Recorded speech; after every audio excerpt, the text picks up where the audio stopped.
नमस्कार मित्रांनो, पहिल्या व्हिडिओमध्ये आपण बी वर्बपर्यंत आलतो. आता आपण पुढे जाऊया की बी वर्बचे प्रेझेंटमध्ये तुम्ही एखाद्याचं प्रोफेशन कसं सांगू शकता. जसं की तुम्ही म्हणताय की मी सॉफ्टवेअर डेव्हलपर आहे, तर मी म्हणेल की I am a software developer. तुम्ही समजा कोर्टामध्ये गेलात, तिथे जज असतात, तर तुम्ही म्हणू शकतात की ही इज अ जज. तिथं खूप सारे वकील असतात, तर they are lawyer.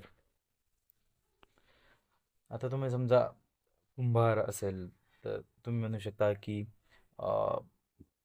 He is a potter, she is an engineer, she is an actress,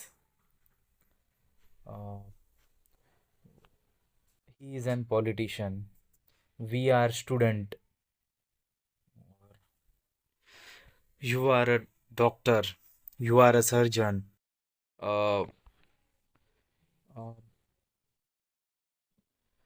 she is she is a principal, they are a priest. तर अशा प्रकारचे सेंटेन्स तुम्ही प्रेझेंटमध्ये बोलू शकतात. हे पॉझिटिव्ह सेंटेन्स आहे. यानंतर आपण रिलेशन कसं सांगितलं जातं ते बघूयात. जर व्हिडिओ आवडला असेल तर लाईक, सबस्क्राईब आणि शेअर करा. Thank you so much.